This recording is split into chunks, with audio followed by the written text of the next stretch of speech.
African mother murdered on the Arizona state line with Nevada. Through working with the Mohave County Sheriff's Office, I've obtained never-before-seen surveillance video showing the last moment she was seen alive, and get in touch with family who still, after 25 years, is advocating for her justice. This is the story of Kris Jake-Moon. We just want people to acknowledge that, she was this beautiful light in the world, and she was taken from us in a very violent manner. February 1998, her body was found between Littlefield, Arizona and Mesquite, Nevada. How exactly was she found? She was found by a gentleman and his daughter. They were not from the area. They had stopped at a local convenience store to ask where they could collect mesquite firewood because they wanted to utilize that for cooking. And he was directed to this area, which was Old Highway 91, about mile marker 4.4, and which is, again, scrub, brush, desert off of the main road. And as he was walking around the area collecting wood, he came across her body. Wow, that must have been pretty shocking. From there, did he immediately call police or go down to the station? He went to Mesquite, Nevada, and reported it to the officer there, who in turn notified the Mohave County Sheriff's Office. And in that area, I know that her body was positioned in a way that you could tell that she endured a lot, that it was a terrible, horrible beating that she sustained. She had died apparently a very violent death. It was apparent from the evidence at the scene and from her appearance that it had been tragic. It had been very violent by whoever committed it. Initially, she was listed right off the bat as a missing persons, then later identified. What we know about her is that she was born in '66. Correct. 32 years old, Native American, part of the Paiute Indian tribe in Utah. My Aunt Kris was a very strong and proud Indigenous woman. Some of my first memories was definitely looking up to her because, she was older than me and at one point had been the Paiute Indian tribe of Utah queen and had held that title. In this case, we actually know the name. We know where she was the night before. We do have footage and information. So talk about that surveillance video that really puts or paints a picture of what she was doing just the night before. She was known to go out with her friends on Friday and Saturday nights. She liked to go to the Oasis Casino because they had dances there. And she was frequenting it that Saturday night into the wee hours of Sunday morning. And she was captured on security camera in the company of her relatives and two Mexican nationals. What happened very early in the morning of the 15th, they were asked to leave by security because she had gotten into an argument with personnel there, and she's captured, last seen in the early morning hours of the 15th of February at that casino. And then her body was found approximately 5 o'clock in the afternoon the next day. Yeah, not long after. Correct. When she was walking out of the casino, I know you touched on this a little bit, but the person that she is last seen with, who is that person? That is who we don't know, and that's who we would like to find out who that was. They looked to be together. It was apparent that there was some emotional or affection being displayed to her. So it looks like they were in some kind of relationship, and he was never identified. He might be totally innocent, but until we interview him, we don't know. What we gather, they possibly were working for one of the casinos. The one gentleman is wearing a pretty distinct athletic style Letterman's type jacket. Now, what was interesting is that one person that you later interviewed at the time did not want to come forward with information, but was part of the group that was hanging out. He kind of continued the story that possibly they went to another casino down the road in two separate cabs. And then even from there, talk about what further information we've kind of gotten from him. We just located him after all these years. What he can recall is that they, in fact, once they were escorted outside of the Oasis Casino, they decided to go to the State Line Casino.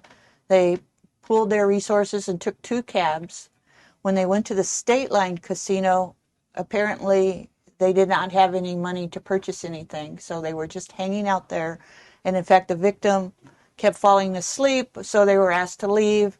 And that's when this person said that they proceeded on to the Virgin River Casino, and that's where he last saw her. He doesn't know if the Mexican nationals had accompanied them. He can't remember, but he says when he last left her, she was in the restaurant in one of the back booths, as he had to leave because he had to work.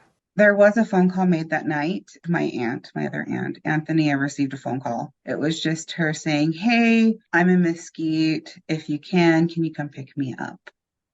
And so I know that she has deep regrets from that night. Obviously, after this span of time, we can't follow up to that restaurant to see if they had a camera or talk to the employees who worked there.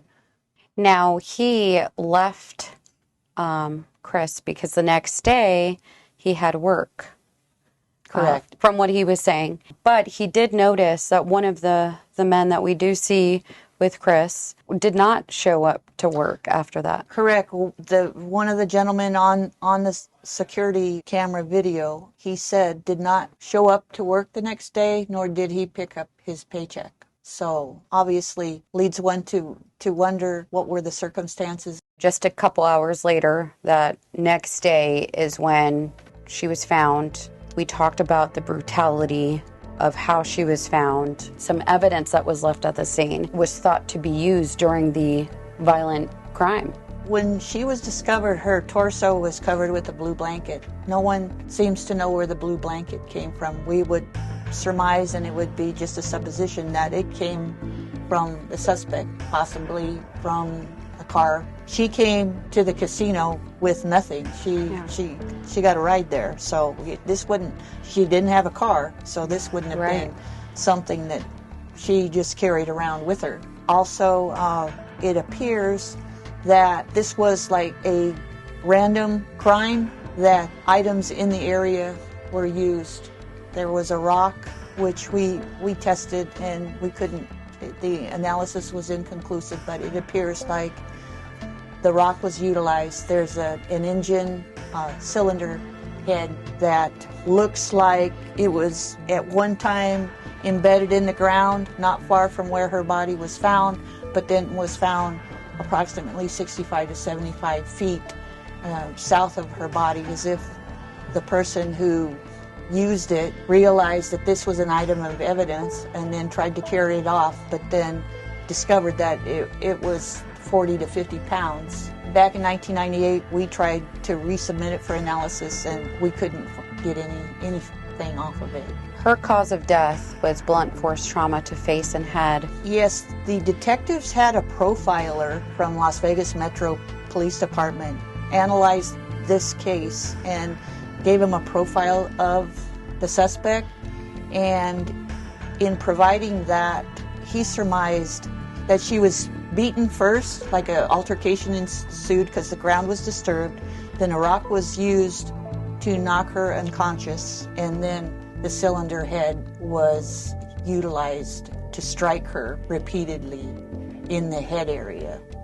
Like I said, it was very, very traumatic, very violent. And then there was some act of remorse on the suspect's part afterwards, because we surmise it's a he covered her face in dirt to, in effect, blot out her identity so he wouldn't have to look at her, and covered her up, her torso, with the blanket. Just enough to hide some spots, but definitely it wasn't like he was trying to bury her in any way, No. but just to cover any maybe identifiable parts. I think that kind of rage, I think sometimes people have a tendency to blank out as to what they're doing. And then when they finally realize what they've done, then there's that remorse. And I think that's what the blanket was. I think it was like cover up. I don't want to see what I did. I don't want to admit that I am capable of doing this. Now, this case dates back to 98. There was,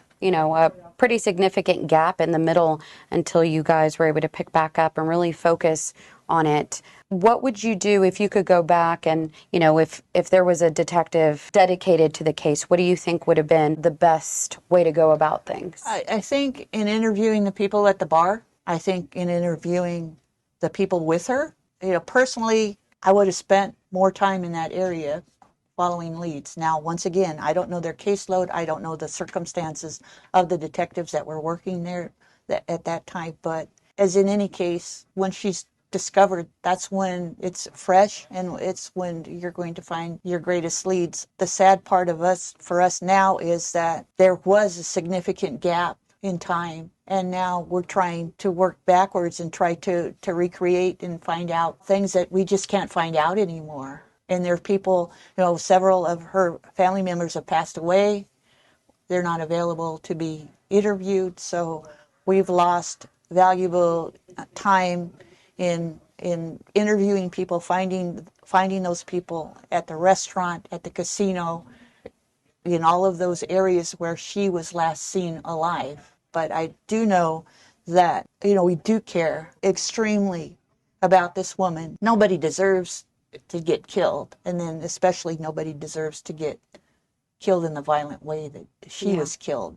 So once again, we're looking for anybody who has any information on the two Mexican nationals that she was with, or if anybody was in that casino or in that restaurant that night that would give us something that we could follow up on. And it seemed like that place was an area that was frequented by a lot of people that would go there like every Friday, every Saturday. So it was a spot, like a popular hangout, that potentially these men could have been there a few times before, a few times after, that maybe somebody does, recognize or remember.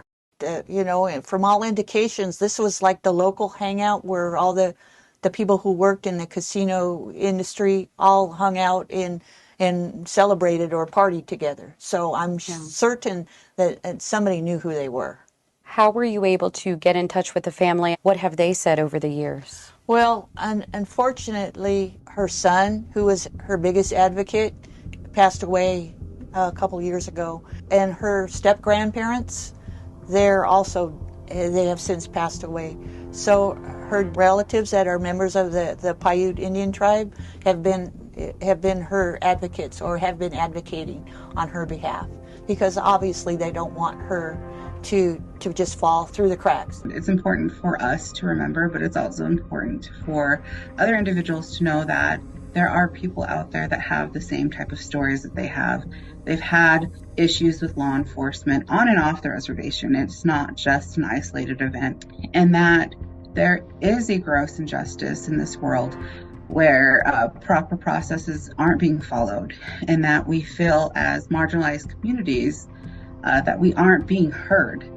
And someone has to advocate for a group of individuals. They are just of the same mindset as we are, that we're looking for anything or anyone to come forward who can provide information that will give us anything that we can work with to find out who these men were, or if they're not involved, who in fact did kill her. At one point, I know that the surveillance video was shown to a family member of hers. What were they able to tell you through looking at that? She was able to identify the male and female distant relatives that we ultimately interviewed just this past year. And once again, they did not know these gentlemen's names, other than the one person we spoke with said One gentleman's name was Juan and the other gentleman's name was Jose. That's all we have to go on. They even tried to check employment records way back when, but they were non-existent, basically. This was a group that had been, drinking together for a time. So I don't think that they had any problems amongst each other. The problem was that they were asked to leave. And who knows at the time? You have the hours of the morning of being in the casino to the time she's found. Was there additional consumption of alcohol going on? I just don't know the answer to that. Now, were there tire tracks out there by her body? It was a dirt and brush area. The brush was open enough that you could have backed a car in, and it showed that there were tire tracks entering that area and then leaving out at a high speed. What are the next steps? I'm not sure where things stand when it comes to DNA or anything else. We submitted and resubmitted in 2002. FBI had a potential suspect, two potential suspects who had taken a female victim to the same area. They thought there might be a lead, but come to find out that there was no link to them, and the DNA that they had obtained in that case was compared to these two suspects' DNA, and they were eliminated. We had one other female come forward saying that she thought her boyfriend could have been involved, but once again, he was eliminated. We could find no ties to her or to this crime. The family in this case was heartbroken that not more could be done back then. It's hard. It's really hard. It brings up past trauma that you don't even think that you have. But talk about what you guys are doing now. In, I believe, 2019 is when you formed the cold case unit. Correct. And talk about how that is really helping, because now you have detectives that are solely just looking at these cases. And not having to work other cases. And once again, that's why it's so important that if somebody has some information, we have dedicated people now that can follow up on that information. We want to get justice for these people. After such a long period of time, they deserve some justice, and they deserve some answers. The family, and I totally respect that, and I understand when families get frustrated after all these years, but I commiserate with them because I'm at the same way, because I'm trying to work with information from that many years ago, and I just need more. In this case, we actually know the name. We know where she was the night before. She was part of a tribe that she must have been very close to a lot of people. She was this beautiful Paiute mother who loved her family so fiercely, and she loved her children so much. Friends could possibly see this and come forward, because in other cases, sometimes we don't have a name to go off of. Correct. She is someone. She does have a name. Somebody knew her. Somebody saw her that night.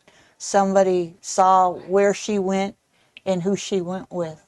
We just need that person, after all these years, to come forward, because, her family deserves it. There was just such a long-standing institutional failure for missing and murdered Indigenous people. And if telling and retelling her story, even through my tears, is something that will help effectuate change, then my sister and I will continue to tell the story.